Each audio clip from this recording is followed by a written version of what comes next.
वक्त हमारे साथ हैं जानी मानी अभिनेत्री सोनाली कुलकर्णी। बहुत बहुत स्वागत वापस विविध भारती आके। कैसा लग रहा है आपको? थैंक यू यूनुस, मुझे बहुत अच्छा लग रहा है। माफ करना, मुझे जी बोलना चाहिए आपको। नहीं बिल्कुल नहीं। क्योंकि ऐसे लग रहा है पुराने दोस्तों को मिल रही हूँ। मैं वापस उसी कैंपस में आई हूँ जहाँ कई साल पहले आई थी, और पूरे टीम की वार्मथ और अपनापन देख के इतना अच्छा लगता है। और ऐसा लगता है कि मैंने कितने प्यारे मोमेंट्स मिस किए हैं लाइफ में। तो बहुत खुश हूँ अभी इस वक्त। देखिए, इस वक्त आप विविध भारती में हैं। नमस्कार, सुधा नरवणे प्रादेशिक बातम्या देत आहे। तो हमेशा सुनते थे रेडियो, मराठी न्यूज़ हो या मराठी गाने। 12:40 को भी गाने आते थे मुझे लगता है। मैं स्कूल से वापस आती थी और मैं और मेरी आई, हम दोनों लंच करते थे।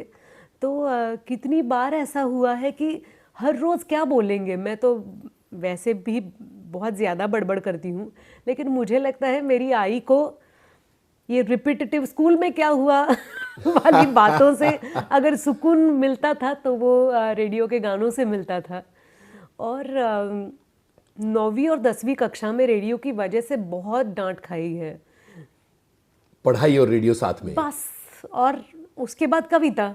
अच्छा। मैथ्स का कुछ याद नहीं है, साइंस का कुछ याद नहीं है, इतिहास भूगोल सब भूल जाओ, लेकिन कविताएं आ रही हैं क्योंकि इतने अच्छे गाने सुने हैं। और मुझे क्या अच्छा लगता था पता है, एक छोटी सी फॉर्मेलिटी होती है। कोई भी गाना जब बजता था तो इसकी फिल्म, संगीत निर्देशक, कवि और गायक सबके नाम बताए जाते थे, सब क्रेडिट्स बताए जाते थे। तो आजकल मैं बहुत मिस करती हूँ। इतने सारे नए आवाज़ आ गए हैं तो समझ में ही नहीं आता बात कौन कर रहा है, गाना किसका है, गा कौन रहा है, और म्यूज़िक तो पता ही नहीं किसका है। तो बहुत मिस करती हूँ। और ये मुझे लगता है परंपरा अभी भी विविध भारती ने पकड़ के रखी है। तो बिल्कुल। और मैं आपको एक मज़ेदार बात बताता हूँ कि अगले बरस हम आकाशवाणी का जो नेटवर्क है वो 90 बरस पूरे करने जा रहा है। तो हम चाहते हैं कि आप हमें बधाई अभी से ही दे दें। आकाशवाणी के पूरे परिवार को मैं 90 साल की बधाइयाँ देती हूँ। बस 10 साल दूर हैं हम बड़े सेलिब्रेशन से, लेकिन 90 भी बहुत बड़ा माइलस्टोन है। तो उसके लिए संपूर्ण भारत के आकाशवाणी के जो भी मेंबर्स हैं उन सभी को मैं बहुत सारी शुभकामनाएं देती हूँ और उनका शुक्रिया अदा करना चाहती हूँ, क्योंकि उन्होंने हमारा बचपन इतना सुंदर बनाया है। क्या बात है, क्या बात है। देखिए, बचपन वाले जोन में तो हम पहुंच ही गए कि आप स्कूल से आ रही हैं, रेडियो और पढ़ाई साथ में हो रही है, कविताएं आ रही हैं, है ना। तो यहीं कहीं बीच में डांस भी शुरू हो गया था? बिल्कुल, 4वीं कक्षा से मैं शास्त्रीय नृत्य सीखने लगी। भरतनाट्यम सीखना था मुझे। और मुझे ऐसा लगता है कि हमें अगर परिवार अच्छा मिले ना तो भूलते भी हैं हम। तो मेरे पापा की इच्छा थी कि मैं गायन सीखूं, और आई को लगता था कि मैं नृत्य सीखूं। तो दोनों ने अपने अपने क्षेत्र में मुझे प्रोत्साहन दिया। तो मैं गाना भी सीख रही थी और क्लासिकल डांस भी सीख रही थी। तो भरतनाट्यम में मेरी गुरु रही हैं मिसेस माणिक अंबिके जी। वो अडियार घराने की हैं और अब उनके क्लासेस बंद हो गए हैं, लेकिन उनके बर्थडे के दिन बातचीत तो होनी ही है, और गुरु पूर्णिमा के दिन मैसेज तो एक दूसरे को जाना ही है। और आजकल सोशल मीडिया के ज़माने में उनके बारे में पोस्ट करना तो बनता ही है, क्योंकि वो मेरी गुरु हैं। तो मिलती रहती हूँ। उनका एक ख़ास मैं मतलब स्वभाव विशेष बताना चाहूँगी। हम बहुत डरते थे उनसे, बहुत कड़क थी माणिक ताई। और जो ताल देते हैं ना भरतनाट्यम में, उस छोटी सी काठी को कहते हैं तट्टाकड़ी। आपने कल गलती की, यहाँ से माणिक ताई की तट्टाकड़ी छूटी, वो लगनी ही लगनी है आपको पैर पे, बेजोड़ निशान। बिल्कुल। तो हमारा बस एक ही ध्येय था कि तट्टाकड़ी लगनी नहीं चाहिए, अच्छा सीखना चाहिए हम लोगों ने। तो डरने के साथ साथ माणिकताई की जो काइंडनेस थी वो उस उम्र में पता नहीं चली थी, लेकिन जब मेरा अरंगेत्रम कंप्लीट हुआ, मेरा पूरा परिवार थोड़े से आर्थिक प्रश्नों से घिरा हुआ था और फीस बढ़ गई थी, क्योंकि एसएनडीटी कॉलेज से डिप्लोमा कर रही थी मैं भरतनाट्यम में।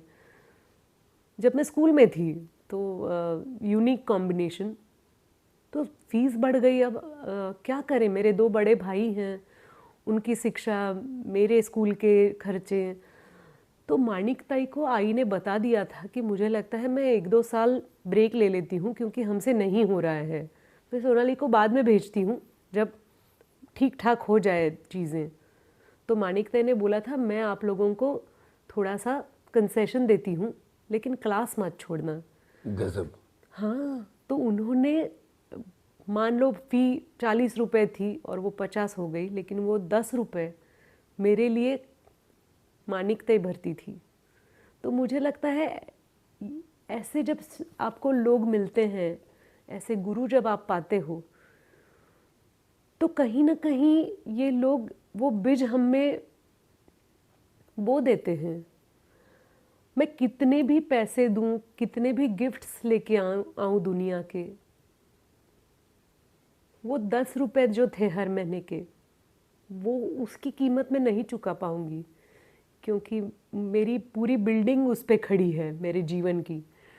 तो अब मैं क्या कर सकती हूँ, तो उनकी जो जेनरोसिटी है वो अगर मैं अपने आप में लाती हूँ और किसी और के लिए इस्तेमाल करती हूँ, तो ही वो सही होगा। कितनी प्यारी बात आपने कही है, बहुत ही प्यारी बात। और माणिकताई की जो महानता है उसको भी हम नमन करते हैं। मैं यहाँ एक और डोर पकड़ के आगे जाता हूँ कि भाई 2 घर में और फिर ये बहन, तो कितनी बदमाशियाँ चलती थी, आपने कितनी कुटाई की है उन लोगों की? मैं ना इतने सम्यक परिवार से हूँ कि उन्होंने कभी डिफ्रेंशिएट नहीं किया कि ये बेटे हैं, ये बेटी है, ये ज़्यादा लाडली है क्योंकि सबसे छोटी है। बस एक तफावत थी, वो थी कि आई बाबा ने उन दोनों को अंग्रेज़ी मीडियम में भेजा था और मुझे मराठी मीडियम में, और अनजाने में उन्होंने ये डिसीजन लिया था, जबकि मराठी मीडियम और इंग्लिश मीडियम बगल में थी बिल्डिंग्स, लेकिन उन्होंने मुझे मराठी मीडियम में भेजा, जिसकी वजह वो आज तक नहीं जानते हैं कि उन्होंने ऐसा क्यों किया। हाँ, मैं छोटी थी तो मेरे बड़े भैया मुझसे बहुत प्यार करते थे, क्योंकि उनको बहुत क्यूट लगा था कि घर में एक छोटी बहन आ रही है। तो वो सालों तक मुझे बाड़ बोलते थे। वाह वाह वाह। तो मतलब मुझे आज भी वो याद आते हैं। तो मुझे कभी लगता ही नहीं कि ये जो बड़े हैं, जिनको दाढ़ी है, मूछें हैं, वो मेरे भैया मुझे लगते ही नहीं हैं। मुझे वो फोटो वाले भैया याद है जो मुझे ऐसे उठा के खड़े हैं कंधों पर। और मेरे बड़े भैया का नाम है संदीप और दूसरे भैया का नाम है संदेश। तो संदेश और मैं, हम तीनों में 4-4 साल का फ़र्क है। संदेश और मैं बहुत ज़्यादा खेले हैं एक साथ।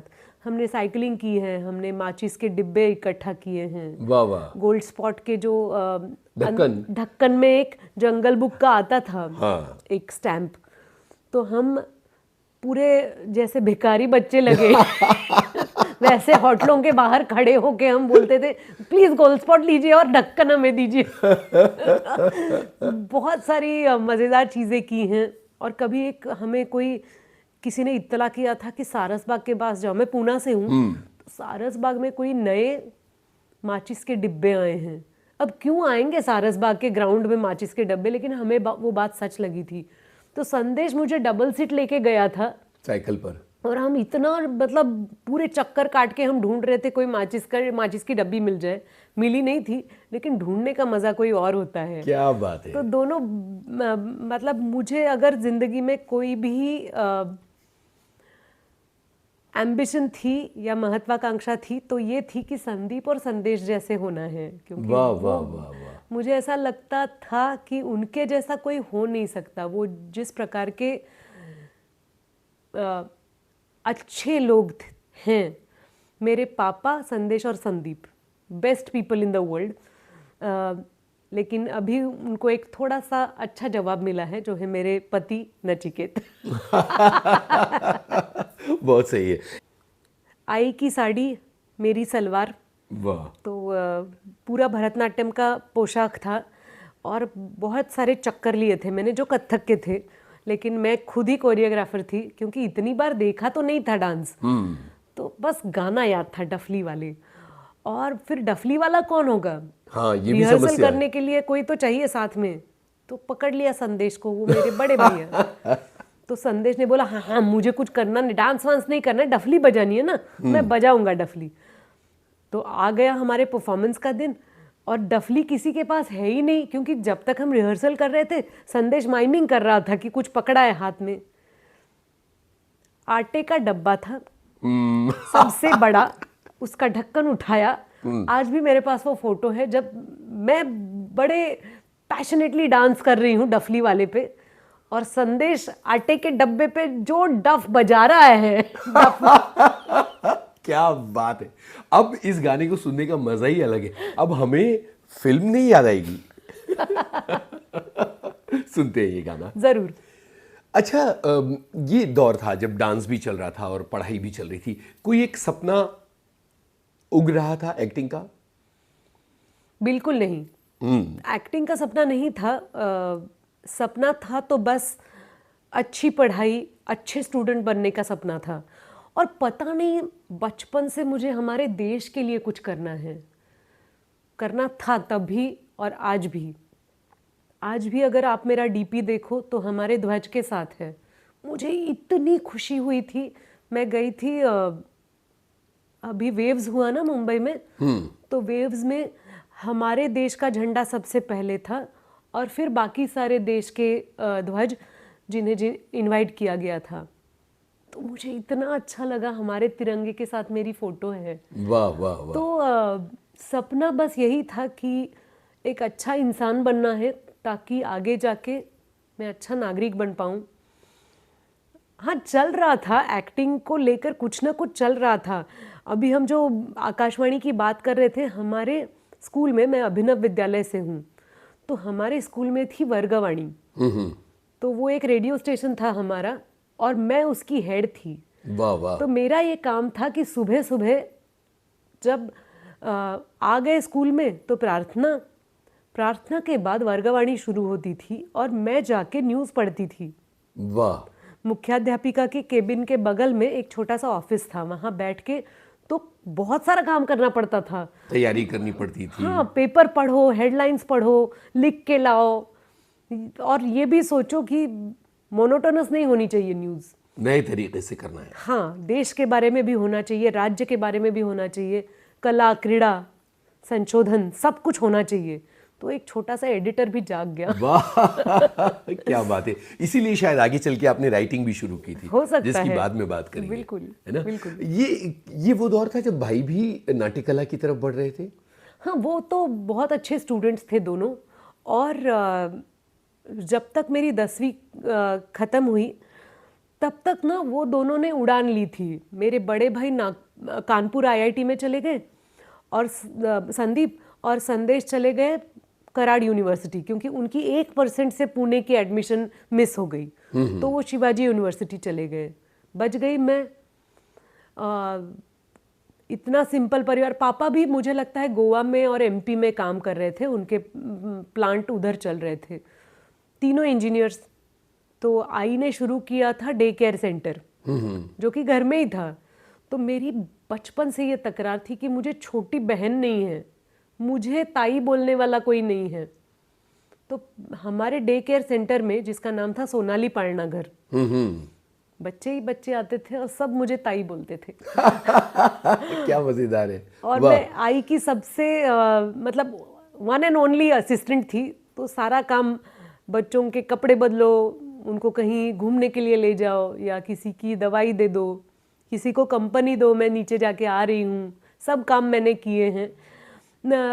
10वीं तक मुझे ये समझ में आ गया कि classical music, classical dance, sports में भी मैं अच्छी थी, लेकिन कहीं ना कहीं कहानियाँ बताना अच्छा लगता है। और स्कूल में शिक्षक भी अच्छे थे जो सराहना करते थे, करेक्शंस करते थे, प्रोत्साहन देते थे। तो 11वीं में मैंने मतलब बहुत ज़िद करके फर्ग्यूसन कॉलेज में एडमिशन ली थी और वहाँ से मुझे लगता है नाटक ज़िंदगी में आ गया। जब तक मैं स्कूल में थी ना तो संदीप भैया मेरे आइडॉल थे। हमारी सोसाइटी में हमने इतने नाटक किए और मतलब हक के ऑडियंस के सामने परफॉर्म करने में क्या शर्म, क्या संकोच। बिल्कुल। तो फैंसी ड्रेस दिखाया है, गा के मतलब गाने सुनाए, स्पोर्ट्स सब कुछ हमारे पड़ोसी लोगों को ही दिखाया है। वो परिवार ही होते हैं हमारे। बिल्कुल बिल्कुल। आज भी हैं। बिल्कुल। और फिर फर्ग्यूसन कॉलेज से नाट्यकला का मामला शुरू होता है। हाँ, क्योंकि तब उस मोड़ पे मेरी मुलाकात हुई थी पंडित सत्यदेव दुबे जी से। और एक गजब, और वो लेजेंड व्यक्ति। बिल्कुल। तो मैं ना मेरी बाकी कोई भी इंट्रोडक्शन से भी ज़्यादा मुझे मेरा दिल भर आता है जब कोई कहता है तुम दुबे जी की स्टूडेंट हो ना। मैं उनकी शिष्या हूँ और नाटक तो हाँ, लेकिन वो मेरे लाइफ कोच रहे हैं। दुबे जी ने मुझे इतना कुछ सिखाया है और सिखाने से भी पहले सतह से ऊपर उठाना पड़ता है कुछ लोगों को जो ये सोचते हैं कि मैं क्राउड हूँ, मैं भीड़ हूँ। वो स्टार हैं, वो बड़े लोग हैं। तो मुझे जो भी करने का मन करता था वो मैं करती थी, लेकिन हमेशा ये लगा था मैं तो भीड़ में से एक हूँ। ओ, हमेशा, क्योंकि हमारी आर्थिक परिस्थिति, मेरा रंग रूप, टैलेंट पे तो कभी भी भरोसा नहीं था, हार्डवर्क पे था। डिसिप्लिन और हार्डवर्क आज भी मेरे सबसे बेस्ट फ्रेंड्स हैं। वाह। आज भी मुझे अच्छा लगता है कि किसी को हमने समय दिया है तो उस समय पे पहुंचना चाहिए। किसी ने अगर बोला है कि तुम ये याद करके आओ तो याद करके आना चाहिए, वो मेरी जिम्मेदारी है। लेकिन दुबे जी ने ये बताया कि मतलब ये जताया कि तुम्हें एक्टिंग अच्छी लगती है। तो उन्होंने मेरी भाषा, मतलब वो मध्य प्रदेश से थे, बिलासपुर से, तो हिंदी पे काम करना तो ऑब्वियस है, लेकिन सबसे पहले उन्होंने मेरी मराठी पे काम किया। वाह। उसके बाद हिंदी इंग्लिश पे काम किया। बहुत सारी चीज़ें दुबे जी ने सिखाई। आज मुझे याद आ रहा है कि दुबे जी मुझे डांटते थे। वो तो बहुत सख्त भी थे। बहुत, बाप रे। और मेरे पहले पीढ़ी की अगर मैं किस्से कहानियों की बात करूं तो बाप रे, किशोर कदम, गणेश यादव, इन सब लोगों को दुबे जी ने जो डांटा है, बिल्कुल। मुझे लगता है हम लड़कियां तो उस गुस्से से छूट गई। जी। बिल्कुल, क्योंकि थिएटर के सबसे सख्त, डिसिप्लिन्ड और लेजेंड व्यक्ति रहे हैं, और ये तो वाकई सौभाग्य माना जाना चाहिए कि उनसे आपने सीखा। सबसे पहले कौन सा नाटक उनके साथ आपने किया था? मैंने उनके साथ एक पोएट्री प्रोग्राम किया था जी। मराठी के बहुत अच्छे लेजेंडरी कवि हैं, कवि कुसुमाग्रज जी, जिनको ज्ञानपीठ भी मिल चुका है। तो उनकी कविताओं पर, उनकी कुछ 100 या 110 कविताएं थी, उसका मंचन किया था दुबे जी ने। उसकी स्क्रिप्ट एडिट की थी जीपी देशपांडे सर ने, जो दिल्ली के जेएनयू में पॉलिटिकल साइंस पढ़ाते थे। और पूना के सारे वर्कशॉप के बच्चे हम लोग थे, और मुझे लगता है 60 कलाकार थे उस कविता की प्रोग्राम में। उसका नाम था आयुष्यात पहिले अंदाज। ये पहला मंचन हुआ। फिर दुबे जी के साथ मैंने काफ़ी वर्कशॉप्स बहुत ज़्यादा किए। एक इंग्लिश नाटक किया मैंने दुबे जी के साथ, जिसमें 2 ही पात्र थे, एक मैं और एक दुबे जी। वाह वाह वाह। और उस नाटक का नाम था एन एक्टर डाइज बट। तो वो एक ट्रांसलेटेड प्ले था, क्रोएशियन प्ले था। तो बहुत अच्छा लगा था मुझे। मैं मराठी मीडियम से हूँ, तो मुझे कभी भी अपने आप पे ये यकीन नहीं होगा कि एक लड़की जिसको पहली यूनिट टेस्ट में 5वीं कक्षा में इतने कम मार्क्स मिले थे अंग्रेज़ी में कि घर जाने से डर लग रहा था ओ ओ ओ तो छोटी सी चीटिंग की थी मैंने कि फिल इन द ब्लैंक्स में गोपाल लिखना था, तो आया ही नहीं था, मुझे कुछ समझ में ही नहीं आ रहा था मैं ये क्या देख रही हूँ। तो मैंने ना चीटिंग करके वहाँ पे कुछ पी लिख दिया था और मैम के पास जाके बोला था मैम इसको तो मार्क्स ही नहीं दिए हैं।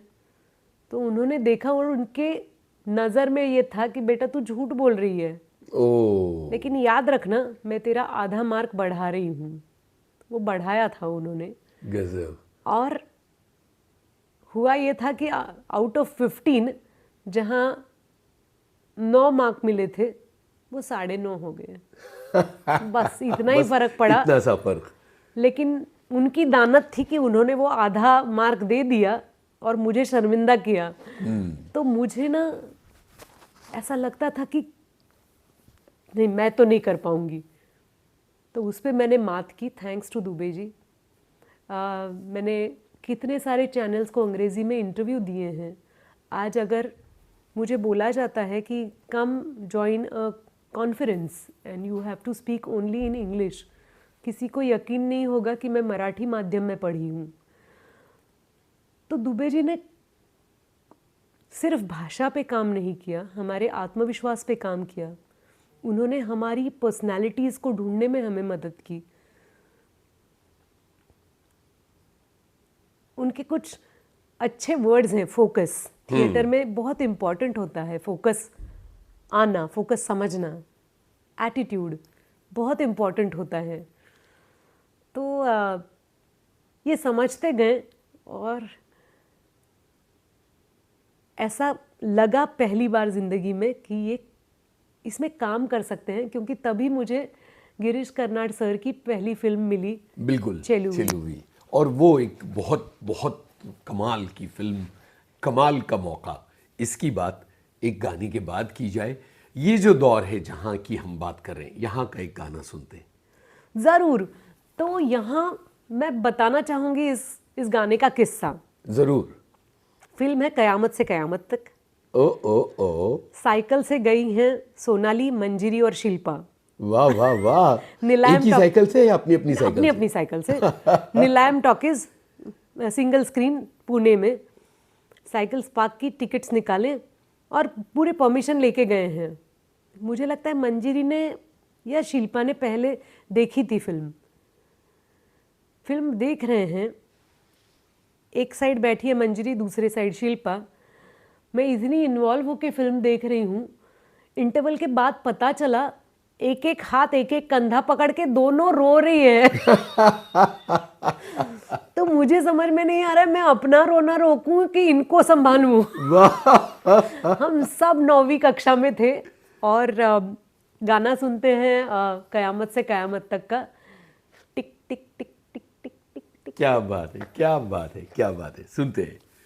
कितना प्यारा गाना हमने सुना। और ये पूरा दौर 90s और आमिर खान का पहले पर्दे पर आना, तब तो ये अंदाज़ा भी नहीं होगा कि आगे चलकर एक फिल्म आने वाली है जिसमें बिल्कुल साथ में काम भी करना है ना। और खैर, तो अभी चेलुवी की बात करते हैं। वो कैसे मिली? एकदम सिंपल, ऑडिशन से। अरे वाह। सारी लड़कियां गई थी ऑडिशन में।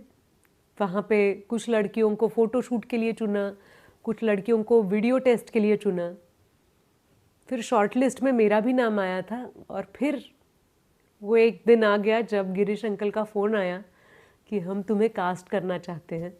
एंड पहले मैं आई बाबा के साथ बंगलोर गई, वहाँ से केरला जहाँ पे हम शूट करने वाले थे। आई बाबा 2 दिन मेरे साथ थे, क्योंकि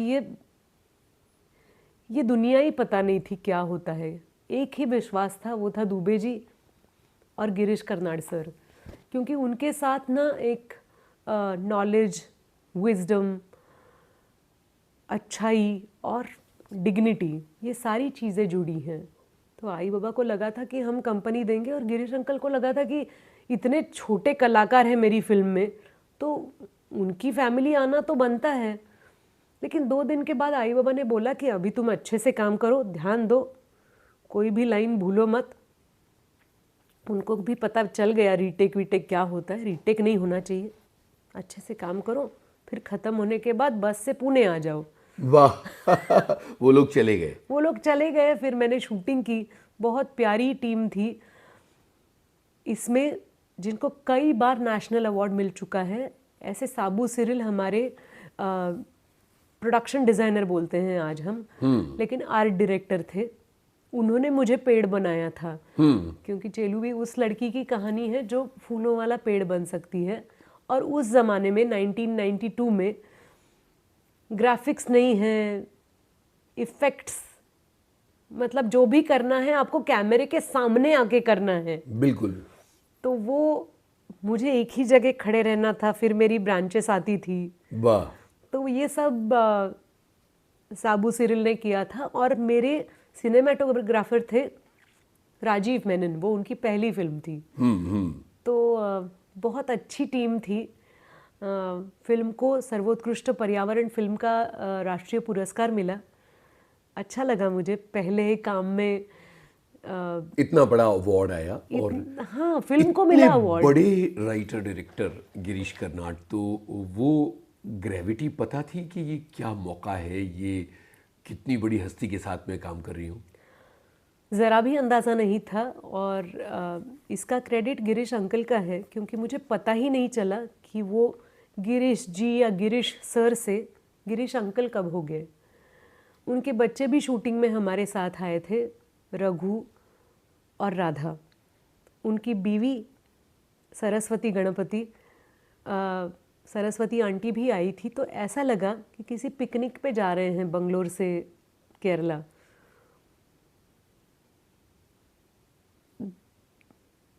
गिरीश अंकल ने जिस प्रकार से, मतलब दुबे जी के साथ में थिएटर का वर्कशॉप कर रही थी, गिरीश अंकल के साथ मैंने फिल्मों का वर्कशॉप किया। इतनी सिंपल बात थी। और उन्होंने ना कभी ये शब्द इस्तेमाल किए कि अब हम तुम्हें लॉन्च कर रहे हैं, अब तुम्हारा पदार्पण हो रहा है। बिल्कुल नहीं। उनको कंसर्न था, जो मैंने उनको पहली बार बोला था कि गिरीश अंकल मेरी एग्ज़ाम है दिसंबर में, शूट होगा तो उनका ये था कि अपनी अपनी पढ़ाई करो, काम तो तुम लोग सीख रहे हो। तो very good, go back, do your studies, theatre में काम करो and do have a good life, ऐसा था। तो हम सालों बाद, मुझे लगता है 10-15 साल के बाद में गिरीश अंकल को मिली थी रविंद्र नाट्य मंदिर में, जब कोई फिल्म फेस्टिवल के लिए हम गए थे। मैं सूत्र संचालन करने वाली थी और गिरीश अंकल प्रमुख अतिथि थे। तो मैं तैयार हो रही थी और किसी स्वयंसेवक ने आके बोला कि चलो चलो बैक स्टेज बुलाया है। और तभी गेस्ट को लेके कोई इसी रूम में आ गया। तो गिरीश अंकल अंदर आ रहे थे, मैं बाहर जा रही थी, और उन्होंने देखा और बोले सॉरी, एक्सक्यूज। और फिर उन्होंने दोबारा देखा और उन्होंने कहा सोनाली। वाह वाह और वाह। हम बीच में मिलते रहे, मैं हमेशा उन्हें अपडेट करती रही, हम एक दूसरे को खत लिखते थे। अरे गजब, क्या बात है। कितने सारे खत हैं मेरे पास गिरीश अंकल के। मैं कुछ भी लिखती थी उन्हें, मुझे कितने मार्क्स मिले, अब कौन सी नई फिल्म मिली, कोई पुरस्कार मिला तो जरूर लिखती थी मैं कि गिरीश अंकल वाह वाह वाह वाह। मुझे अवार्ड मिला। बाद में एक और कनेक्शन है अग्निवर्षा करने का। ओ यस, बिल्कुल बिल्कुल। और तब गिरीश अंकल थे, तो उनके ही नाटक पे अग्निवर्षा फिल्म बनी थी और मुझे नितिलाई बनने का मौका मिला। मेरे कैरेक्टर का नाम नितिलाई था। मैं एक आदिवासी लड़की थी और बहुत प्यारा किरदार था, क्योंकि नितिलाई का पूरा जीवन सच्चाई पे आधारित है। मुझे कभी कभी लगता है मुझे नितिलाई बनना है, मुझे नितिलाई बन के जीना है। वाह। क्योंकि फिल्म के अंत में नितिलाई को अपनी जान देनी पड़ती है अपने गांव के लिए, क्योंकि बारिश नहीं हो रही है। तो बहुत अच्छा लगा कि एक इतनी बड़ी फिल्म बन रही है, वो भी गिरीश अंकल के नाटक पर आधारित, और उसमें मैं प्रमुख भूमिका में हूँ। अच्छा लगा था।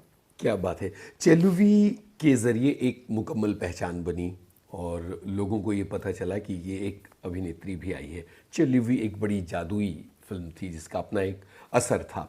इसका सोनाली को क्या फ़ायदा मिला? फ़ायदा मतलब माला माल एक तो राष्ट्रीय पुरस्कार फिल्म को मिला। बिल्कुल। हमारी फिल्म काफ़ी सारे इंटरनेशनल फिल्म फेस्टिवल्स के लिए सिलेक्ट हुई, तो अलग अलग निर्देशकों ने मेरा काम देखा। वो दौर था जब फिल्में तभी देखने मिलती थी जब वो रिलीज़ हो जाएं, या तो वो किसी फिल्म फेस्टिवल में आए या दूरदर्शन पे दिखाई जाए, क्योंकि प्राइवेट चैनल्स नहीं थे और कोई ज़रिया ही नहीं था फिल्म देखने का। उस साल कांस इंटरनेशनल फिल्म फेस्टिवल में मेरी फिल्म दिखाई गई, जहाँ मेरे इटालियन प्रोड्यूसर और डायरेक्टर ने मेरी फिल्म देखी और वो उस चेहरे को ढूंढते ढूंढते भारत में आ गए और उन्होंने मुझे कांटेक्ट किया उनकी इटालियन फिल्म के लिए। बिल्कुल। उस फिल्म का नाम था वृंदावन फिल्म स्टूडियोज़। उसमें मैंने प्रोटैगनिस्ट का मतलब वन ऑफ द प्रोटैगनिस्ट हूँ मैं। वो फिल्म दिखाई गई थी international film festival of India में, जहाँ जब्बार पटेल सर, अमोल पालेकर सर, सुमित्रा भावे जी, सुनील सुक्तनकर सर, इन सब में इन्होंने फिल्म देखी थी और उन्होंने अपने अपने प्रोजेक्ट के लिए मुझे कास्ट किया। इन सब के साथ आपने बाद में काम किया? बिल्कुल। तो मतलब निकल पड़ी गाड़ी पटरी पे, ऐसा हो गया चेलुवी की वजह से। बिल्कुल। जब्बार पटेल साहब की बात करते हैं पहले, फिर एक एक करके अलग अलग निर्देशकों की उसके लिए मुझे कम से कम 10 घंटे चाहिए। मैं उनकी सबसे बड़ी फैन हूँ। बिल्कुल। और आपने 2-3 फिल्में उनके साथ की। बिल्कुल। तो उनके बारे में बताइए। 23 जून डॉक्टर जब्बार पटेल सर का बर्थडे होता है और मैं बहुत, मुझे लगता है कि बड़े बड़े स्टार्स होते हैं उनको तो हम बर्थडे पे विश करते हैं, याद करते हैं, लेकिन मैं उनकी सबसे बड़ी फ़ैन हूँ। मुझे उनकी मतलब घर में ही एक टक्कर है, क्योंकि मेरे पति नचिकेत मतलब वो ज़रा सीरियस फ़ैन है। अच्छा। मैं ओके। प्यार वाली फ़ैन हूँ। वाह वाह वाह। उन्होंने, नचिकेत ने सारी फिल्में रट ली है, उनको डायलॉग्स याद हैं सिंहासन के, सामना के। कोई कोई सीन ऐसा बताते हैं तो मैं थोड़ा सा निरुत्तर हो जाती हूँ कि ये तो मुझे याद नहीं है, वापस देखनी पड़ेगी फिल्म। तो घर में ही टक्कर है। लेकिन मुझे 23 जून को बहुत अच्छा लगता है डॉक्टर साहब को विश करना। उनके साथ मैंने मुक्ता नाम की फिल्म की जी। जिसमें मैंने ग्लैमर क्या होता है देखा, क्योंकि श्री राम लागू, विक्रम गोखले, रीमा, मधु काम्बिकर, प्रशांत सुबेदार, इतने लेजेंड्स से भरी थी वो फिल्म। बिल्कुल। और इतना ठेठ भाष्य था डिस्क्रिमिनेशन पे कि भूल जाओ तुम जाति के बारे में महाराष्ट्र में बात कर रहे हो। जाति और रंग वर्ण को लेके पूरी दुनिया में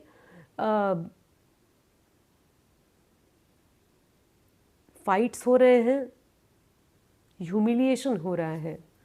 क्योंकि उसी फिल्म में मैं जब बोलती हूँ कि मेरा अमेरिका से दोस्त आने वाला है, ये इंटरवल पॉइंट था और दर्शकों को लगता है कि अरे बाप रे, अमेरिका से कोई लड़का आ रहा है, मतलब इसका कोई बॉयफ्रेंड होगा वहाँ पे, जबकि आता है एक ब्लैक फ्रेंड।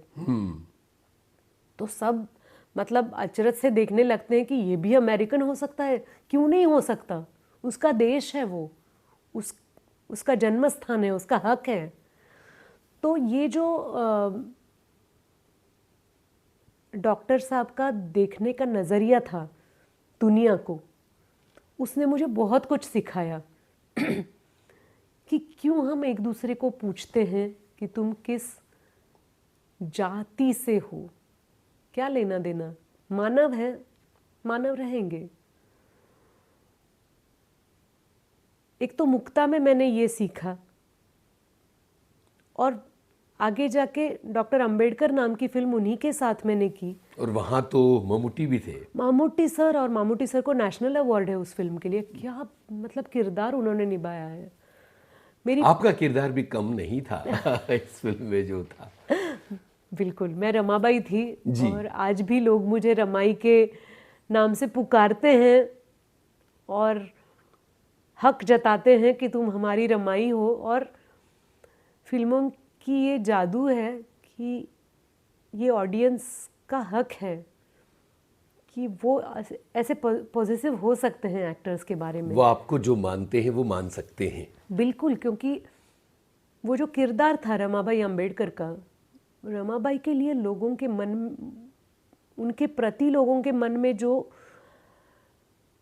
भावना है वो शब्दों में मैं बयां नहीं कर सकती, क्योंकि उन्होंने जो सैक्रिफाइस किए हैं, जो छोटी सी ज़िंदगी उन्हें मिली थी, गरीबी थी, तबीयत ठीक नहीं थी, इतने सारे बच्चे उनके जी नहीं पाए। तो इस फिल्म में डॉक्टर जब्बार पटेल ने मुझे बहुत अच्छी सीख दी थी। कुछ मायने नहीं रखेगा जब तक तुम अपने नॉलेज को और अपनी इंसानियत को नहीं समझते। वो समझना बहुत ज़रूरी है कि अगर ये बारिश गिर रही है तो इसमें भीगने का हक पूरी दुनिया का है। वाह। वस्तु का है, जानवर का है और इंसान का है। उस इंसान का नहीं है जो वर्ण में इस रंग का है या उस जाति का है, उस प्रांत का है। बहुत कमाल की लाइफ रह चुकी है डॉक्टर अंबेडकर की, और उसके बूंद को समझना, मेरी लाइफ में डॉक्टर जब्बार पटेल का आना मुझे लगता है मुझे समझदारी, सियानापन देने के लिए ही है। सबसे मुश्किल लम्हा कौन सा रहा था इन दोनों फिल्मों से जुड़ा हुआ, डॉक्टर जब्बार पटेल की निर्देशन में काम करते हुए?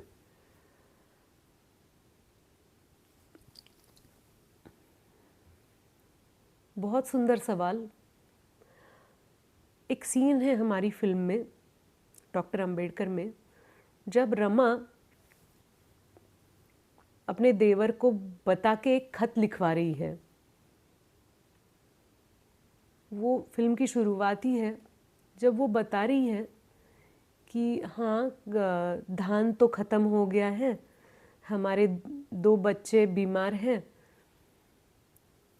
दवाई के लिए पैसे नहीं हैं, लेकिन आप चिंता मत कीजिए, मैं सुबह जाके गोबर लेके वो बेचती हूँ, उसकी पट्टियाँ बना के, आप अपने पढ़ाई पे ध्यान दीजिए। हाँ, और आप यहाँ की चिंता मत कीजिए, आपने पिछले महीने जो, वो सब बताती है वृत्तांत यहाँ का। खत ख़त्म होते होते एक होता है ना, मायना होता है, फिर वार्तांकन होता है, और अंत में वो लिखती है, उसको कहना है कि आप वापस कब आएंगे, मैं अकेली हूँ, मैं नहीं संभाल पा रही हूँ, आप कहाँ हो, ये देश भी मुझे पता नहीं है, आप इंग्लैंड में हैं कि अमेरिका में हैं, आप बस हमारे पास नहीं हैं। ये सब उसे कहना है, लेकिन देवर से लिखवा रही है। कैसे कहें? तो बोलती है, आखिर में लिखिए, यहाँ सबको आपकी याद आती है। ओह।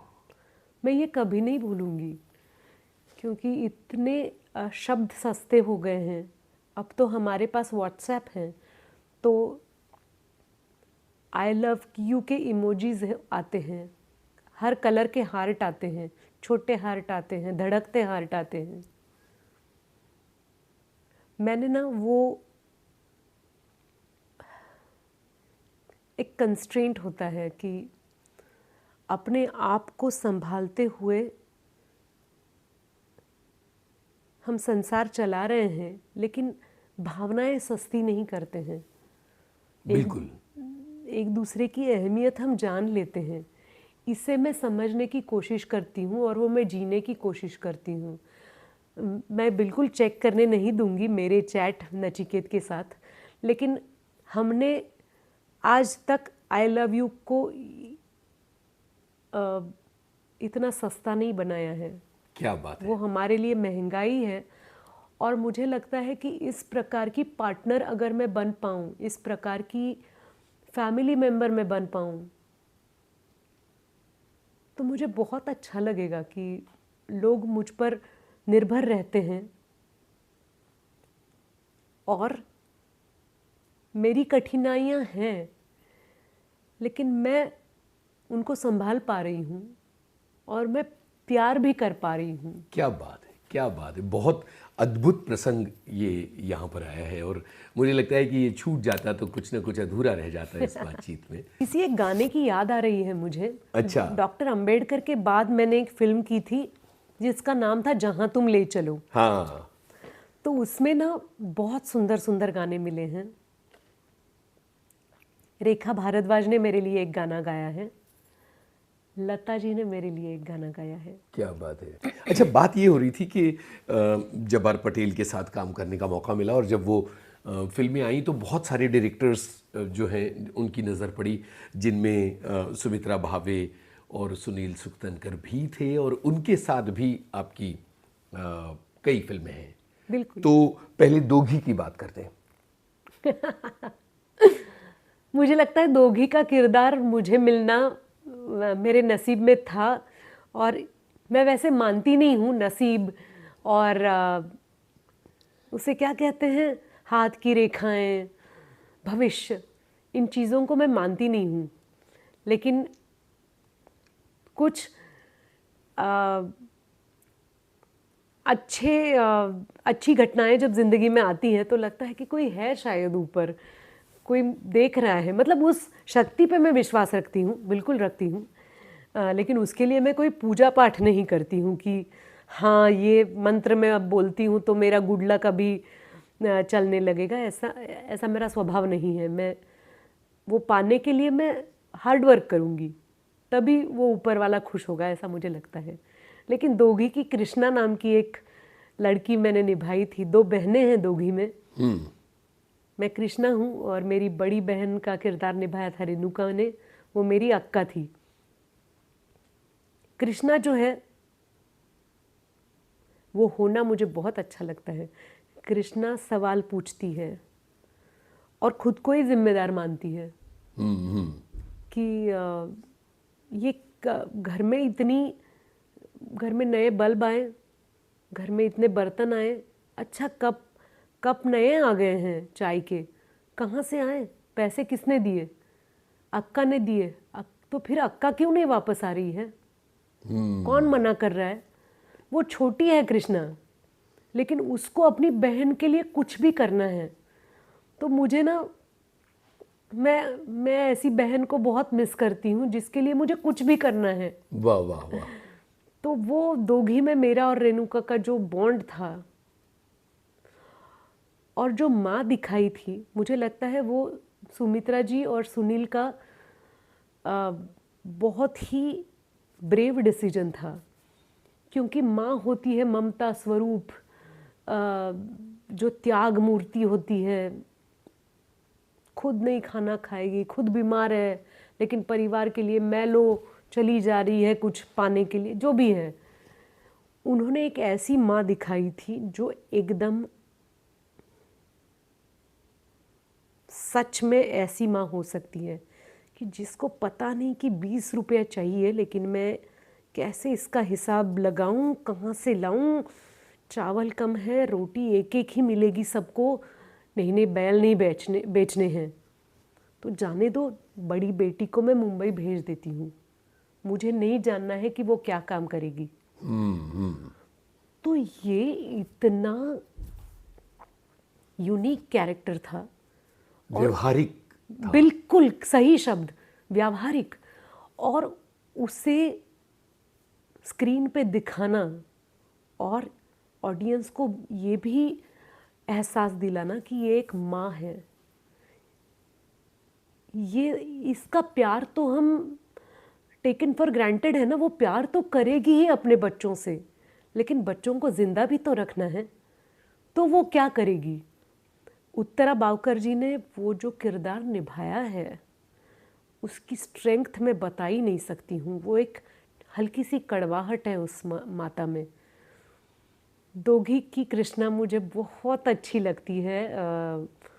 और एक प्रसंग है उसमें जहाँ बहन तो चली गई, बड़ी बहन मुंबई, अब कृष्णा की शादी करनी है और कृष्णा को देखने के लिए लड़के आते हैं।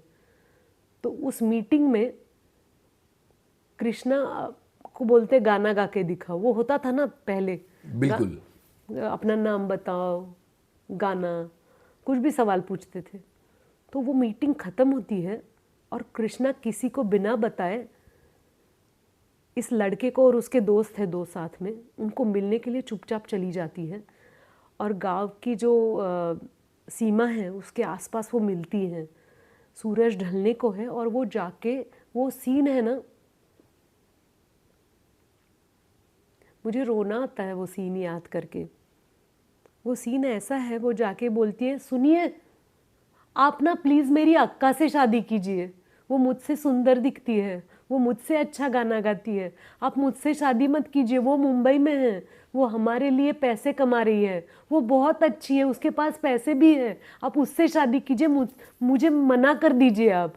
मतलब ओहो हो। आज किसको टाइम है, मतलब समय ही नहीं है। मैं मेरे भाई को, हम हंसी मजाक में लेते हैं लेकिन वो इतना बिजी है कि हम चलती गाड़ी में एक दूसरे को मिलते हैं, मैं उसको राखी बांधती हूँ, इतनी बिजी हो गई है लाइफ। लेकिन ये लड़की गई है मंगेतर को बताने के लिए कि भाई मुझसे शादी मत कर। वो लड़की, मुझे पता नहीं, और वो मन्नत मांग रखी है उसने कि मेरी बहन को खुशी मिले, मैं उसके पैसे पे जी रही हूँ। तो मुझे लगता है कि ये जो गुण मेरी किरदारों ने मुझे दिए हैं वो मुझसे कोई छीन नहीं सकता। क्या प्यारी बात है, वाह। और अवार्ड भी दिया है। हाँ यस इस रोल ने तो अवार्ड भी दिया है। आगे इसी जोड़ी के साथ आपने देवराई भी की। हाँ, उसकी बात करते हैं, यहाँ भी अवार्ड आता है। मिला है शायद देवराई को अवार्ड, लेकिन अवार्ड यही है कि डायरेक्टर्स ने मुझे रिपीट किया। जी जी। तो सुनील और सुमित्रा जी के साथ दोबारा काम करने का मौका मिला। और पुनश्च मुझे लगता है कि ऐसे सब्जेक्ट पे जो मानवीय संबंधों पर है, मुझे लगता है कई बार हमें कुछ घटनाएं मैच्योर करती हैं। मुझे मेरी नाटकों ने और फिल्मों ने मैच्योर किया है, जिंदगी ने तो किया ही है, लेकिन देवराई की जो, हाँ, अरे आज यूनुस पहली बार मुझे ऐसा लग रहा है कि उनकी दोनों फिल्मों में मैं बहन थी। हाँ बिल्कुल। देवराई में मैं अतुल कुलकर्णी की बहन हूँ, और क्या किरदार था कि ऐसी बहन जिसका लगाव नहीं है अपने भाई के साथ, वो भाई सालों बाद अचानक ससुराल में आके टपकता है क्योंकि उसकी तबीयत ठीक नहीं है, और मतलब इतने अजीब तरह से बर्ताव करता है कि घर में पार्टी चल रही है, वो किसी के साथ झगड़ा करता है, हस्बैंड को ऑफिस जाना है, ये बाथरूम बंद करके बैठता है, और ये मायूस हो रही है, डर रही है, और इसको समझ में नहीं आ रहा है क्या करना है, क्योंकि दिमागी हालत ठीक ना होना इसका परिचय ही नहीं है। तो वो फिल्म थी स्किज़ोफ्रेनिया के बारे में। बिल्कुल। बहुत अच्छी तरह से सुमित्रा जी ने और सुनील ने ये जानकारी दी थी कि ऐसे पेशेंट्स के साथ, ऐसी फैमिलीज़ के साथ हमें कैसे डील करना चाहिए, क्योंकि जितना इम्पोर्टेंस पेशेंट को दिया जाता है उतना ही इम्पोर्टेंस केयर टेकर्स को देना चाहिए, क्योंकि वो जो बहुत ही कठिन समय से गुजरते हैं, वो बहुत संघर्ष और पीड़ा से गुजरते हैं। बिल्कुल, और उनको खाने पीने तक समय नहीं मिलता है क्योंकि उनको देखभाल करनी होती है अपने पेशेंट की। तो उस फिल्म को national award, yes of course मिला था। और एक हमारी यूनियन पक्की हो गई थी मुझे, और सालों बाद मैंने सुनील के साथ पिछले साल काम किया। अच्छा। अब सुमित्रा जी नहीं है हमारे बीच, जी जी, लेकिन सुनील ने पहली इंडिपेंडेंट फिल्म की है जिसका नाम है आउट हाउस। अच्छा। उसके प्रोड्यूसर है मोहन आगाशे जी, उसमें शर्मिला टैगोर जी है। वाह। और वाह। मैंने उनकी बेटी का किरदार निभाया है। क्या बात है, क्या बात है। देखिए कितने इम्पोर्टेंट डायरेक्टर्स की बातें हुई हैं। यहाँ एक गाना होगा और इसके बाद जिस डायरेक्टर की बात मैं करने जा रहा हूँ, आंखें चौड़ी हो जाएंगी उनका नाम सुनके। तो यहाँ मुझे लगता है देवराई की बात चल रही है तो हम 2000 का माइलस्टोन पार कर चुके हैं। एक सोनाली, इतनी सारी बातें हो रही हैं अलग अलग डायरेक्टर्स की, और मैंने कहा था कि अब जिस डायरेक्टर की बातें हम करेंगे आंखें चौड़ी हो जाएंगी। उस डायरेक्टर का नाम है अमोल पालेकर। ओ और हम दायरा फिल्म की बात करने वाले हैं। जरूर। तो दायरा की जब बात निकलती है तो मुझे याद आता है कि दायरा का पोस्टर याद आता है। बिल्कुल। दायरा के पोस्टर में ऐसा है कि छोटा सा हमें अग्नि दिखती है, ज्वालाएं, उनके पास एक छोटा लड़का बैठा है, उसके सर पे बहुत प्यार से किसी ने हाथ रखे हैं। वो महिला बड़ी लंबी चौड़ी है। जब हम क्लोजअप में देखते हैं, पास जाके देखते हैं, तो पता चलता है ये लड़का नहीं, ये एक सुकुमार लड़की है। और ये जो पहाड़ी औरत लग रही थी वो तो एक बंदा है, वो मर्द है। वो साड़ी पहन के बैठा है। यस। और दायरा का इंग्लिश टाइटल है द स्क्वायर सर्कल। हाँ बिल्कुल। तो मतलब ये जो विरोधाभास है, सर्कल कभी स्क्वायर होता ही नहीं है। लेकिन अमोल जी ने ये जो कहानी दिखाई है, और वो भी उस समय में 96 के ज़माने में। बिल्कुल। और आज जाके हमारे संविधान में अलग अलग कलम आए हैं। हमें गे, क्वियर, लेस्बियन ये शब्द सुन के कानों को आदत हुई है। मैं तो तब जस्ट कॉलेज से निकलने वाली थी और मुझे ये दुनिया ही पता नहीं थी। और जैसा मैंने कहा कि फिल्मों ने मुझे सहारा दिया बढ़ने के लिए, दायरा ने मुझे सहारा दिया स्त्री पुरुष क्या होते हैं ये जानने के लिए। कपड़े पहनने से कोई स्त्री होता है क्या? वाह। या किसी को पीटने से कोई मर्द होता है क्या? उसकी चर्चा फिल्म में बहुत अच्छे तरीके से आई है। मैं एक लड़की का किरदार निभाती हूँ जो किडनैप हो गई है, जिसे अब घर वापस जाना है। वापसी में इतना सारा धोखा है क्योंकि वो अपना गांव छोड़ के कहीं दूर आई है और कैसे जाएगी वापस। और ये मिलती है एक ट्रांसवेस्टाइट को, मतलब एक ऐसे मर्द को जिसे औरत बन के रहना पसंद है। तो वो बौखला जाती है ये देख के कि ये किनसे मिल रही हूँ मैं, ये कैसी दुनिया है। हाँ। और वो समझाते हैं, वो सहारा देते हैं और वो ये बताते हैं कि अपनी ज़िंदगी हम हमारी चॉइस से जी सकते हैं। और वो ट्रांसवेस्टाइट इस लड़की को बोलते हैं कि तुम एक काम करो, मैं क्यों तुम्हारी रक्षा करने की जिम्मेदारी लूँ, तुम मर्द के कपड़े पहनो और तब तक तुम्हारे गांव छोड़ने तक मैं तुम्हें कंपनी दूंगा, दूंगी। जी। और उनके इस प्रवास में ये लड़की समझ जाती है कि वो क्या कहना चाह रहे हैं और वो एक दूसरे से प्यार करने लगते हैं। बहुत सुंदर कहानी है और अंत में हम एक ऐसे आत्मा को खोते हैं जो ना नर है ना स्त्री है, लेकिन एक ऐसे इंसान है जिनका हृदय मुझे लगता है पारदर्शी है। बिल्कुल। तो दुनिया में कुछ लोग उनको नहीं सहन कर पाते कि उनको नहीं चाहिए ये अच्छाई, इतनी ईमानदारी, तो वो नष्ट करने की कोशिश करते हैं। लेकिन इस लड़की के दिल में वो जोत अब जग चुकी है, वो लड़की ले जाएगी आगे। बहुत इंटेंस फिल्म है और मुझे इसका वो येसुदास जी वाला गाना याद आ रहा है। यस लोरी है ना वो जी, गुलजार साहब का। बिल्कुल। सोनाली, हिंदी फिल्मों की तरफ आ जाते हैं कि ये जो पूरा मामला था कि दायरा आ गई और जब्बार पटेल के साथ काम कर लिया और सुमित्रा भावे और सुनील जी के साथ काम कर लिया, अमोल पालेकर आ गए और उसके बाद कमर्शियल सिनेमा की तरफ आपने दस्तक दी साल 2000 मिशन कश्मीर। बिल्कुल, विद विनोद चोपड़ा सर। हाँ।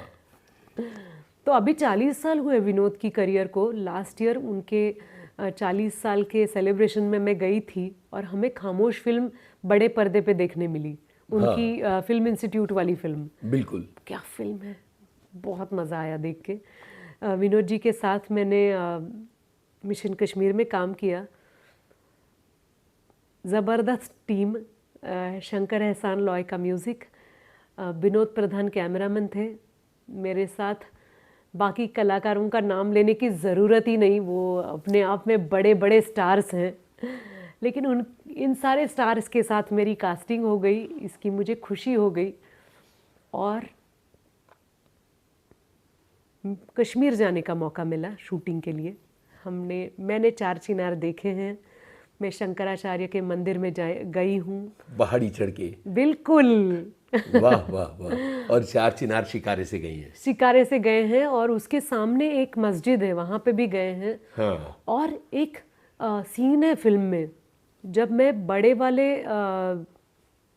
ऋतिक को मिलने के लिए जाती हूँ तो शिकारे से जाती हूँ, तो मुझे इतने अंदर जाने का मौका मिला शिकारे से। मैंने वो दुनिया देखी जहाँ पे लोग रहते हैं, छोटे छोटे आइलैंड्स हैं, शिकारे में घर हैं लोगों के।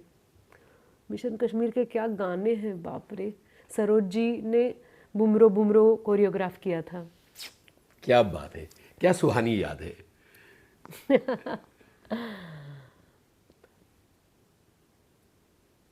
एक हमारा सीक्वेंस था जब 4 चिनार पे हमने एक सेट लगाया था और वहाँ पे एक ब्लास्ट होता है। मेरा कश्मीर का पहला दिन था। वहाँ पहुँचने के बाद मैं यूनिट से मिलने गई थी और मैं शूटिंग देख रही थी। उस दिन मेरा शूट नहीं था वहाँ पे, और वो ब्लास्ट मैंने देखा है। तो वो किसी को डिस्टर्ब नहीं कर रहा था। वो एक छोटे तराफे पे एक्शन मास्टर जी ने, एलन अमीन थे क्या, मुझे शायद, तो उन्होंने सेट लगाया था और वहाँ पे ब्लास्ट होता है। और मेरा दोस्त विनीत था, एक पुलिस, वन ऑफ द फौजीज़, तो वो सारे उड़ जाते हैं उस ब्लास्ट से। वो सीक्वेंस शूट हो रहा था। कुछ साल बाद उस लोकेशन पे वही घटना घटी। ओह ओह। और अब 4 चिनार नहीं रहे। मैं कभी नहीं भूलूंगी। अच्छी भी यादें काफ़ी सारी हैं। हम नेहरू गेस्ट हाउस में रुके थे। अच्छा, मिशन कश्मीर साल 2000 में आई और उसके बाद जो 2 फिल्में जिनकी हम बात करेंगे, पहले तो प्यार तूने क्या किया, लेकिन उसके बाद वो जो आपकी पहचान बन गई। और जब भी ये जुमला होता है ये लड़की है कहाँ, तो एक ही लड़की याद आती है और वो सोनाली है। यस। मतलब मुझे यकीन नहीं हो रहा यूनिस कि आपने इतने अच्छे से मेरे करियर को देखा है या आप आज भी याद कर रहे हो ये सारी बातें। Thank you so much. लोग कहते हैं कि आपकी टाइप कास्टिंग होती है, ये रोल करोगे तो आपको ऐसे ही रोल मिलते हैं। मिशन कश्मीर में मैंने संजय दत्त की वाइफ, ऋतिक रोशन की माँ का किरदार किया था। उसकी अगली फिल्म में मैंने फरदीन खान के वाइफ का रोल किया था। उसके बाद मैंने सैफ के गर्लफ्रेंड का काम किया था। तो उल्टे ग्राफ से मेरी उम्र कम कम होते गई। बिल्कुल। और ये सारी हिंदी कमर्शियल फिल्में थी। तो अगर कोई कहना चाहता है या इंडस्ट्री को बदनाम करना चाहता है तो ये देखिए, सबके सामने एग्जाम्पल है कि कुछ खराब नहीं होता आपकी करियर में। आप अगर अच्छे कलाकार हो, आप पैशनेटली काम करना चाहते हो, तो कोई तुला नहीं होता है आपको किसी ब्रैकेट में ढकेलने के लिए। प्यार तूने क्या किया में एक बहुत अच्छी दोस्त मिली, उर्मिला मातोंडकर, जिनको देख के मुझे फिल्मों का क्राफ्ट क्या होता है समझ में आया। लिपसिंक हो, कॉस्ट्यूम्स हो या फाइट सीक्वेंस। उर्मिला का और मेरा एक बहुत बड़ा फाइट सीक्वेंस है। मेरा एक बाल नहीं टच किया है उर्मिला ने, इतना केयरफुली फाइट किया है। तो जो टेक्निक होता है एक्टिंग में, आपको समझना चाहिए कि आपका क्लोजअप है, आपका मिड क्लोज है, शॉट क्या है, लेंस कौन सी है। बहुत सीखने मिला मुझे उर्मिला से। और उसी के साथ दिल चाहता है मैं तो इतनी सारी चीजें सीखने को मिली, ढेर सारी। स्टार्स ही स्टार्स भरे थे। ये फिल्म आपको कैसी मिली थी, क्या कहानी है? Audition audition. ऑडिशन जिंदाबाद।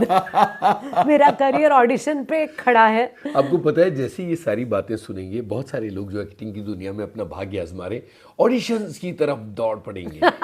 ऑडिशन जिंदाबाद। बिल्कुल, मुझे बहुत खुशी होगी कि अगर कलाकार ऑडिशंस पे भरोसा रखेंगे, क्योंकि ऑडिशन में नॉट नेसेसरीली आपकी एक्टिंग जजते हैं लोग, बट आपका लुक भी देखते हैं। बिल्कुल। कि किसी को हमने, हो सकता है कि जैसे जोया ने बताया था, जोया को कहीं मेरे फोटो मिले थे और उसने पूछा था कि ये इंटरेस्टिंग चेहरा है, ये कौन है? तो किसी ने बोला सोनाली कुलकर्णी।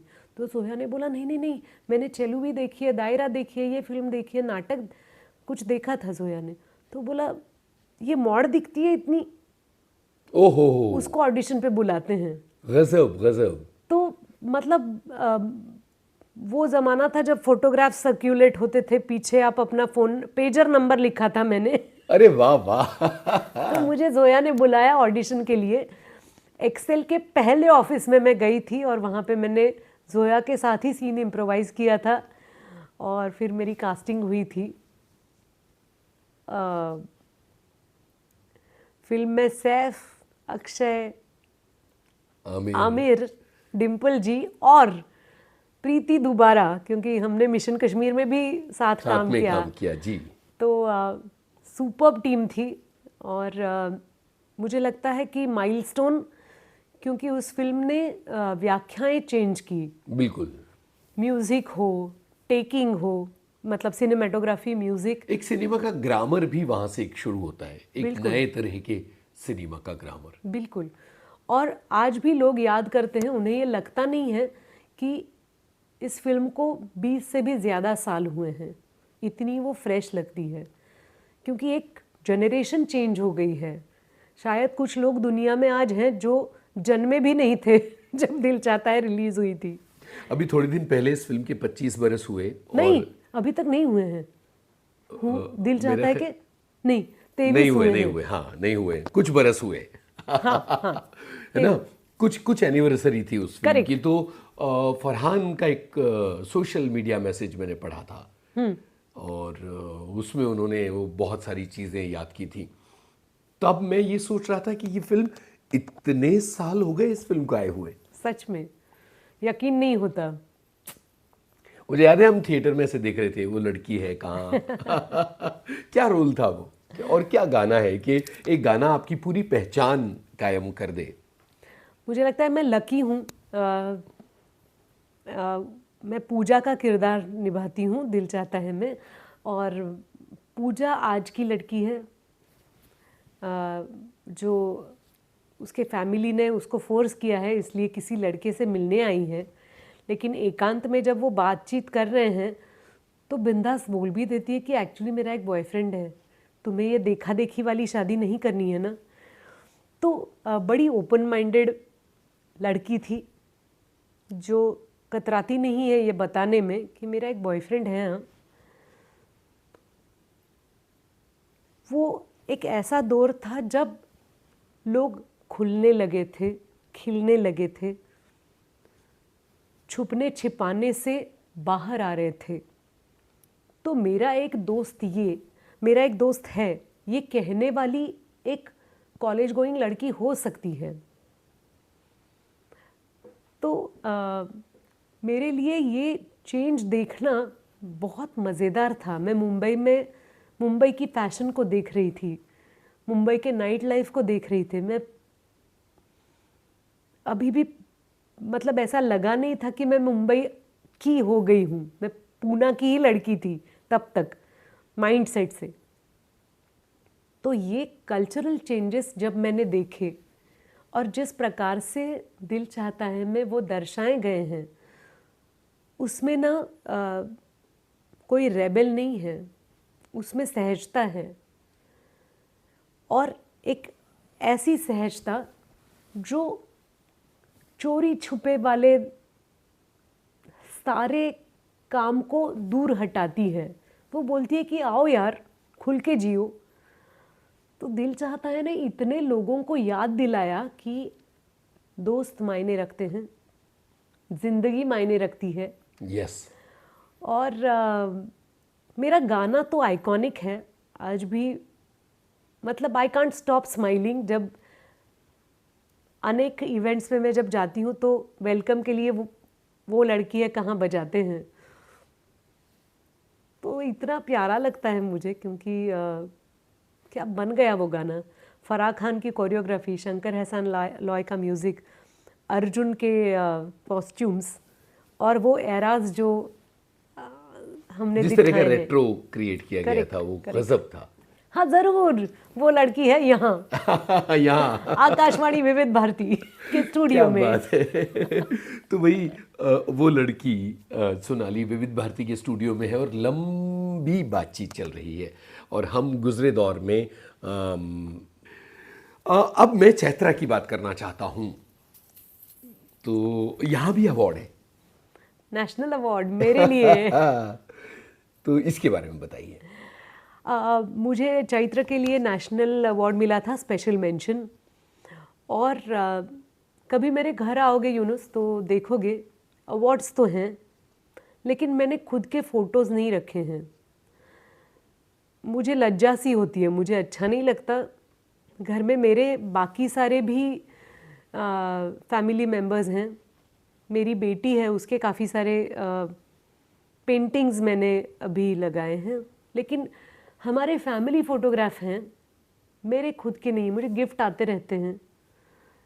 कोई आजकल वो अर्क चित्र बनाते हैं ना, फटाफट कार्टून टाइप बनाते हैं, कोई स्केच बनाते हैं, कोई फ़ोटो देते हैं सारे संभाल के रखे हैं, लेकिन कपाट के अंदर हैं। एक ही फ़ोटो जो मेरी फ़ोटो मैंने फ्रेम करके रखी है घर में, वो है हमारे राष्ट्रपति APJ अब्दुल कलाम साहब के हाथों मिले नेशनल अवार्ड की। वो तस्वीर रखी है मैंने।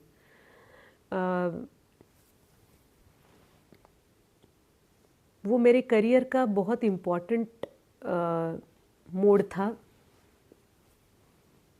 जो फिल्में मैंने चुनी सारी कमर्शियल नहीं हैं, अलग अलग भाषाओं में मैंने काम किया, लेकिन हमारे देश ने जब मुझे नेशनल अवार्ड दिया वो मेरे लिए बहुत ज़रूरी एनकरेजमेंट थी कि तुम अच्छा काम कर रही हो, हमारा ध्यान है तुम्हारे ग्राफ पे।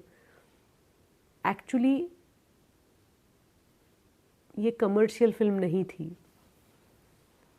मेरे दोस्त क्रांति कानडे की डिप्लोमा फिल्म है वो। जी जी बिल्कुल। और क्रांति को भास्कर चंदावरकर जी को म्यूज़िक के लिए और मुझे एक्टिंग के लिए, हम तीनों को अवार्ड्स मिले, नेशनल अवार्ड्स। तो फिल्म करने के वक्त भी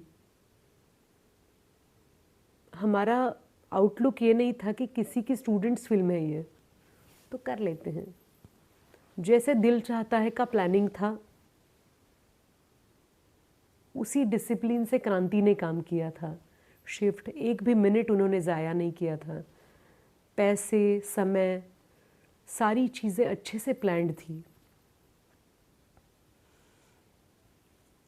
फिल्म कंप्लीट होने के बाद ये सपना मैंने सपने में भी नहीं सोचा था कि ये नेशनल अवार्ड्स में जाएगी, लेकिन वो गई और मुझे राष्ट्रपति जी के हाथों राष्ट्रीय पुरस्कार मिला। तो पहली बार ज़िंदगी में मुझे ऐसा लगा कि मैं ये बार बार कहती रहती हूँ, लेकिन हाँ, जैसे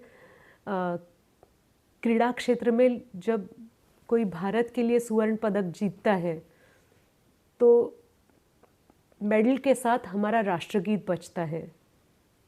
तो मेरे मन में राष्ट्रगीत बजा था, बहुत अच्छा लगा था मुझे। क्या बात है। और ये एक बड़ी कामयाबी है, नेशनल अवार्ड जीतना एक तरह से आपका एक बतौर एक्टर एक ग्रेजुएशन भी कहलाता है कहीं ना कहीं। yes. तो ये बहुत बड़ी बात है। और बहुत बड़ी बात ये भी है कि एक तरफ आपने श्याम बेनेगल के साथ काम किया, दूसरी तरफ गोविंद निहलानी के साथ भी काम किया, और गोविंद निहलानी के साथ तो मराठी फिल्म में काम किया। हाँ। इन दोनों से जुड़ी यादें बताइए। ये तो ना मुझे लगता है ये महर्षि लोग हैं। बिल्कुल। श्याम बाबू के साथ काम किया, लेकिन एक कॉमेडी फिल्म में काम किया। हाँ, वो भी उनकी पूरी यात्रा से अलग फिल्म। बिल्कुल। और गोविंद जी के साथ काम किया, वो भी एक मराठी फिल्म के लिए। कमाल की बात है। वेल्डन अब्बा के लिए मैंने वेल्डन अब्बा में मेरे साथ थे बमन, रजित कपूर और रवि किशन। तो सारे माहिर कलाकार और सब उछलते हुए कि हमें काम करना है श्याम बाबू के साथ, और श्याम बाबू ने हमारे साथ कॉमेडी फिल्म बनाई। वाह। क्यूट फिल्म है बहुत। मतलब आज भी कोई ना कोई देखते रहता है ओटीटी पे। और गोविंद जी की जो फिल्म है वो तो मुझे लगता है कि एक वर्कशॉप की तरह हमने ट्रीट की, क्योंकि राजकमल स्टूडियोज़ में काम करने का मौका मिला। क्या वातावरण है वहाँ का। और मुझे वैनिटी नहीं दी गई थी, मुझे वो मेकअप रूम मिली थी जो सारी हीरोइंस को मिलती है आई हैं।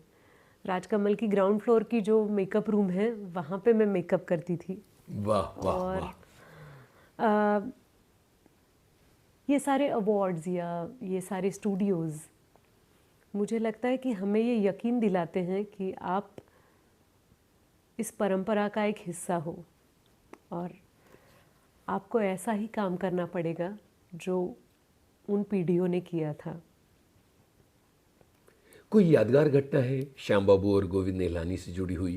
क्योंकि श्याम बाबू किरदारों के बारे में बहुत ज़्यादा डिस्कशंस नहीं करते, ट्रू टू स्क्रिप्ट और उस तरह से चलते रहे, और गोविंद निहलानी भी खामोश डायरेक्टर। हाँ, लेकिन गोविंद जी का एक कहना मैं कभी नहीं भूलूंगी, किसी भी एक्टर ने ये याद रखना चाहिए।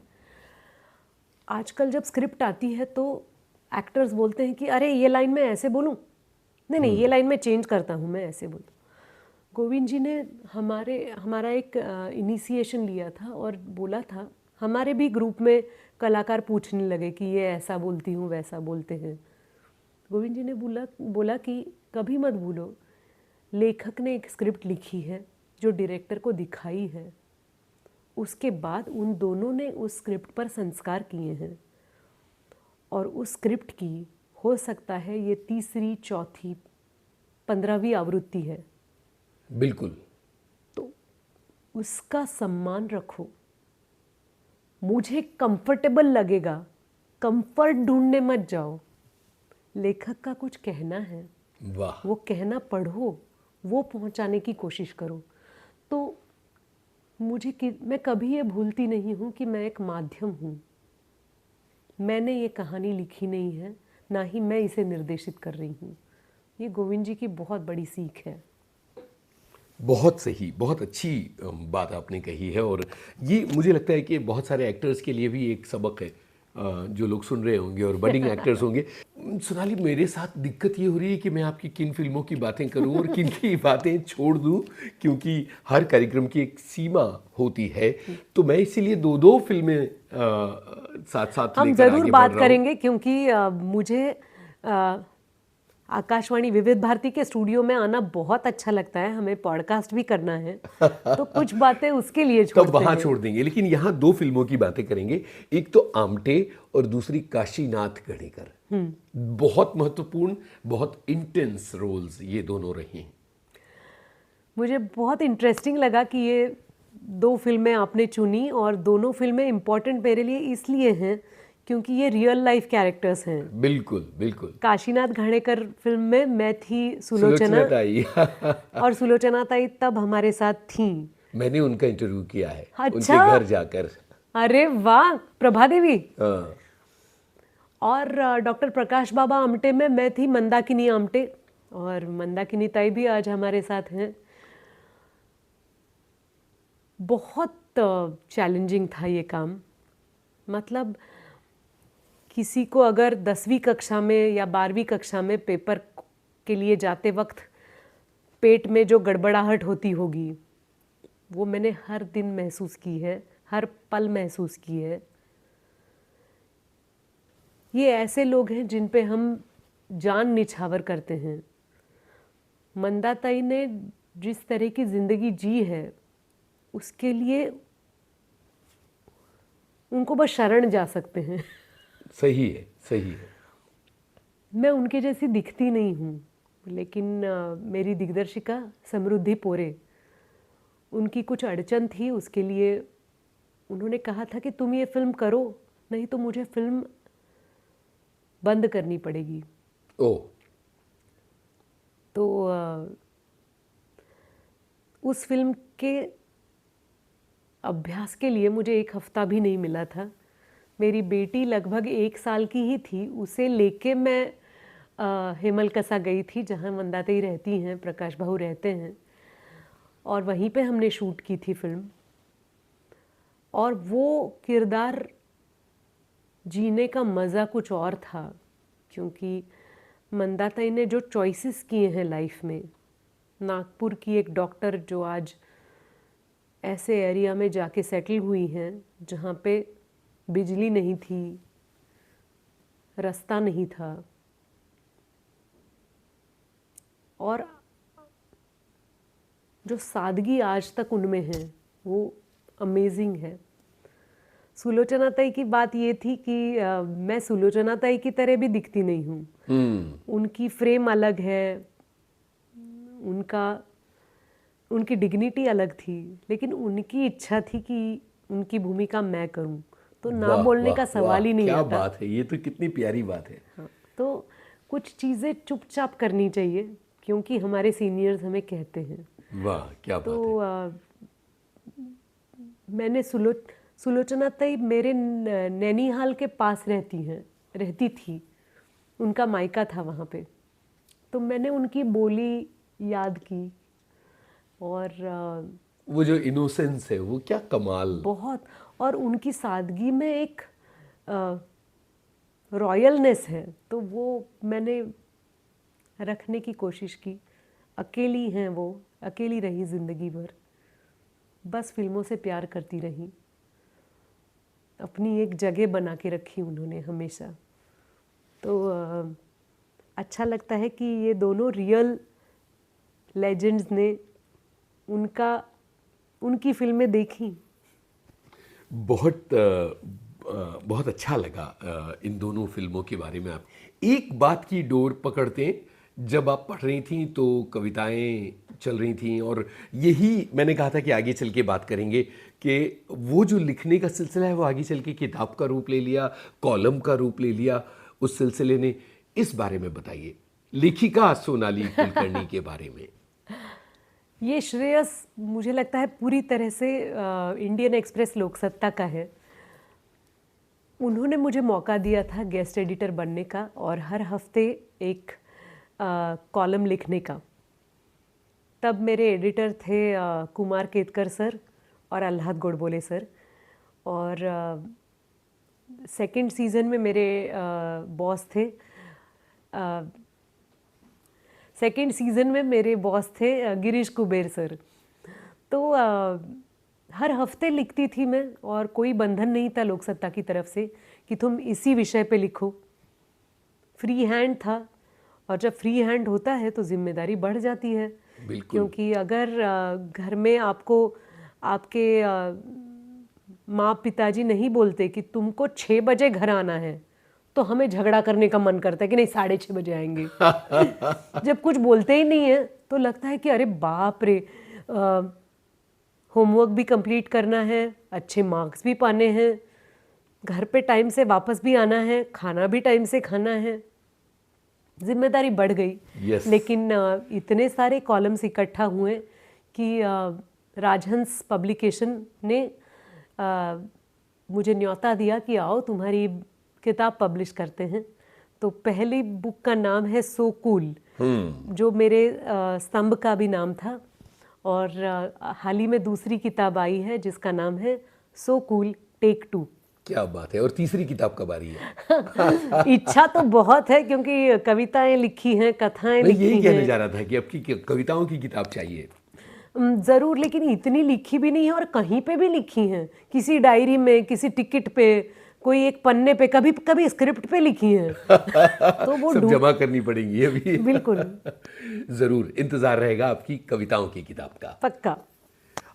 सबसे अच्छी मुलाकातें वो होती हैं जिनमें आगे के लिए गुंजाइश बाकी रहे। तो मैं अपने सारे सवालों का पिटारा संभालता हूँ अभी और इस बातचीत को यहाँ इसलिए रोक रहा हूँ क्योंकि आप मेरे साथ ये कहेंगी कि मैं विविध भारती वापस आ रही हूँ और भी बहुत सारी बातें करने के लिए। ये तो प्रॉमिस है, मैं ज़रूर आऊँगी यहाँ की चाय पीने के लिए और पूरे टीम से मिलने के लिए। मैं विविध भारती स्टूडियो ज़रूर आऊँगी यूनुस। बहुत बहुत शुक्रिया हमसे बात करने। धन्यवाद।